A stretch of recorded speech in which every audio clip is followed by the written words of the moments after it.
بۆیشە لە دوای شەڕی ئۆکرانیایە ئەبینی رووسیا زیاتر لە 300 ملیارد دلاری لە بانکەکانی ئەمریکادا بوو، یەکسە سڕیان کرد کە سڕیان کرد کەن ئەمە چییە؟ یعنی وڵاتێکی خاوەن ئەتۆمی قمبەلەی زەڕی بتوان وا بە ئاسانی پارەی لێ بخۆن. ئێستا ئەفغانستان 8 ملیارد دلاری هەبوو، پارەکان لێ سڕ کرد نایدەنەوە. هی رووسیا وڵاتی زلیهێز رووسیا بتوان پارەی ئەو بخۆن، یەکسەر سین و بەرازیل ئەوانە هۆپەچیان لە خۆیان کردوتیان ڕاک ناکرێوالە وا لە رووسیا بکەن ئێمە چینەوە لە ئێمەشەکەن. بۆش یانێ ئێستاکە هەمویان هەوڵەدەن بەرەنگاری ئەم سیستەمە دەتزالێ ببنەوە. بۆیشە ڕێکخراوی برێکسیان دروست کردووە و داوای زیاترەکەن لە وڵاتەکان کە بێنە ناوی بۆی کە دراوێک بینە ئاراوە دراوەکە بە زێر ڕووپۆش کرابێت یاخود پاڵپشتی زێڕی هەبێت بەوەی کە سنووردار بکرێت، نەک ئەو بێ سنووریەی کە دراوەکە چاپەکرێت کە هەتا چاپیش بکرێت، هەتا قەرزدار زیاتر هەبن، هەتا لە خەڵکی لە زانکۆ زیاتر فێر بکرێن بۆی کە قەرز چۆن حسابەکەن پێشان ناڵێن هۆکاری هەڵ ئاوسانەکە ئەم قەرزە ڕیبەویەیە و خەڵکی لەسەر ئەوە پەروەردە ئاکرێت. کۆمەڵێک مەلایانیش هەنە بەداخەوە لەگە ڕێزم بۆ مامۆستا بەڕێزەکان کە ئەم فتوای سەقەتانیان داوە، هەرچەندە زۆر کەمن، بەڵام ئەمە هەڵەیەکی گەورەیە بەڕاستی شارەزان نەبوون لە سیستەمە دراویەکە وایان لێکات کە قەبر و قیامەتی خۆشیان تاڵ بکەن. بەرحاڵ باشترین نمونەشتان بدەمێ ئەوەی کە تەمەنێکی هەیە نۆتەکانی وەبیرە کە پارەی تەبعەکەی عێراقیان پێوت. بۆ پارەی تەبعەکە کاتە ئارا و بەهای چیە و بەڵام چەند عێراق چاپیە کرد زیاتر بەهای خۆی لە دەسەدات. ئەم پارە تەبعی عێراقی هەمان ئەو تەبعە دۆلاری ئێستاکە هیچ فەرقی نییە، بەڵام چیە؟ سنووری بڵاوکردنەوەکەی جیاوازە. عێراق تەنها ئەیتوانی لە ناو عێراق جگە لە کوردستانە بڵاوی بکاتەوە. لە عێراق ئەمە لە کوردستانە پارە سویسڕێک ئەستێکمان بەکاردێنەکە پێشتر بەهای چیە بوو، بەڵام تەبعەکە تەنها لەو سنوورە بەکاری دێنە بۆش ئەو منتەقە پڕ بوو لە پارەی چاپکراوە. بەڵام دۆلارەکە وانە بە جیهاندا بڵاوی کردوێتەوە ڕۆژ بە ڕۆژ سنووری بەرفراوانکردنی بڵاوکردنەوەی بەرفراوانتر ئەکات. کەواتە بینی ئێستا سووریا چاتۆتە ناوێ، هەوڵەدەن ئێرانیش بێتە ناوێ، هەوڵدەن فەنزوێلا بێتە ناوێ، ئەو وڵاتانە بە دۆلار بکەن بۆی کە سنوورەکەی بەرفراوانتر بکەن بتوان زیاتر چاپ بکەن و هەتا زیاتر چاپ بکرێت بەهای خۆی لە دەست ئەداتن و ئەمریکاش دەتوانێت بەو پارە دەجالێت زیاتر خۆی دەسڵاتی خۆی بسەپێنێتن و وڵات بەرەو جیهان بەرەو دارمانێکی گەورە جیهانی ببات. ئاگادارش من ئەم سیستەمە هەتا کۆتایی هەتایی نییە. ئەم سیستەمە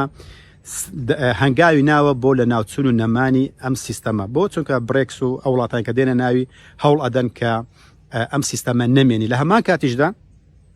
یعنی بەدیلێکی بۆ بدۆزنەوە لەما کاتیشدا ئەو وڵاتانەی کە با بڵێن برێکس بەرازیل و رووسیا و سین و هیندوانە لەو 3 ساڵی ڕابردوو لە دوای کە ئەمریکا پارەی رووسیای جامد کرد هەوڵەدەن زۆرترین زێڕ بکڕن. یعنی لەو 3 ساڵی ڕابردوودا نزیکەی زیاتر لە 3000 تۆنیان کڕیوە ئەو وڵاتانە بۆ پێویستیان بە زێڕە بەوەی کە قرارەکەیاندا کۆبنەوەکەیان کردووە، بڕیارەکەیاندا و دەست هەنگاویان ناوە بۆ بەرەنگاربوونەوەی ئەم سیستەمە دەجالیە کە دراوێکە هیچ جیاوازی نییە لەگەڵ دینارە تەبعەکەی ساڵی نۆتەکانە. کەواتە ئەم هەنگاونانانە و زیادکردنی زێڕ لە کۆگاکانی خۆیان وا لێ ئەکات و چاپکردنی دۆلارەکە وا لێکات ڕۆژ بە ڕۆژ ئەم سیستەمە بەرەو لە ناوچوون بچێت. کەواتە ئەم بەرزبوونەوەی زێڕەکە ئەبینی ڕۆژێک دوێتە خوارێ 2 ڕۆژ بەرزە بێتەوە. ئاگادار ئەمە زۆر ئاساییە لەو 20 ساڵی ڕابردوو 10 شتیوار ڕوویداوە زۆر بەرز بێتەوە، یەک تۆ هاتۆتە خوارێسان بەرز بێتەوە، یەک تۆ هاتۆتە خوارێ بەرز بێتەوە. باشترین نمونەش ساڵی 2000 بە 300 دلار بوو، ئێستاکە بە 2 وەرەقە بە 3-4 وەرەقە بزانم بە 300 یۆڕۆ بوو، ئێستاکە بە 3600 یۆڕۆ یان 3500 یۆڕۆ. وەرحاڵ یان جیاوازەکەی گەلێک زۆرە، نزیکەی 800 زیادی کردووە نرخی بابڵێن بەهای دۆلار لە دەستی درراوە، بابڵێن نرخی زێڕەکە بەرز بۆتەوە. کەواتە هۆکارەکان مەوجودن، هەنگاوەکانیش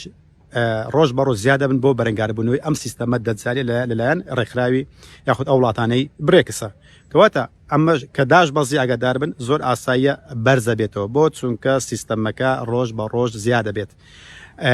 با بڵێن بەرەو لە ناوچوون دەچێتن و قەرزەکان زیادە بن. کەواتە هەتا ئەم دراوە زیاتر چاپ بکرێت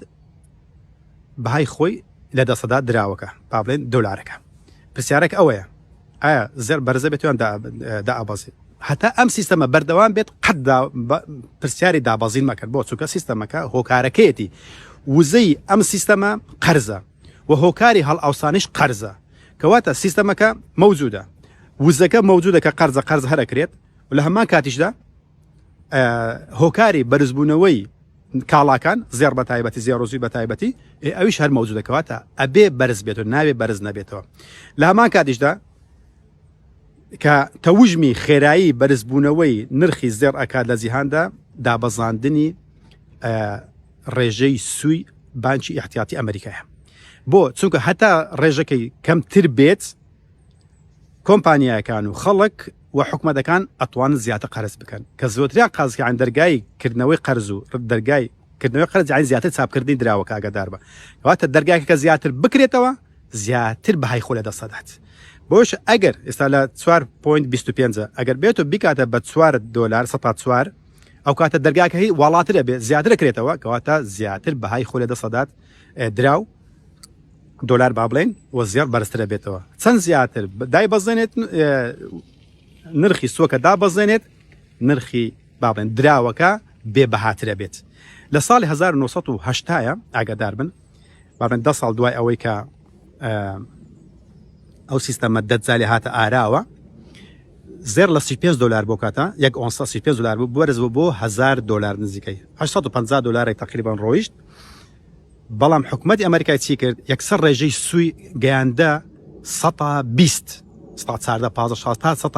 ڕۆیشت بۆی کە دەرگاکە قەپاتکە بۆی کە زۆر چاپ نەکری خەڵک زۆر قەرز نەکە حکومەت ناتوان قەرزکردن بەرەی 120 ڕێژەیەکی زۆر ناتوانەوە قەرز بدەنەوە هەستا چیان کە ئەو کە ڕێژەی سووەکەی بەرز کردەوە یەکسەر زێر بەهای خۆ لێ دەستدا هاتەوە سەر $100 لە 100 ئەو جا سەبر حتا کەمتری کردێستا 90 کردی 1970 زێر زیاتر بەرز بەوە هەتا وەلیات بوو بە 100 200 300 400 تا ئەمڕۆکە ئەیبینی کە 4.25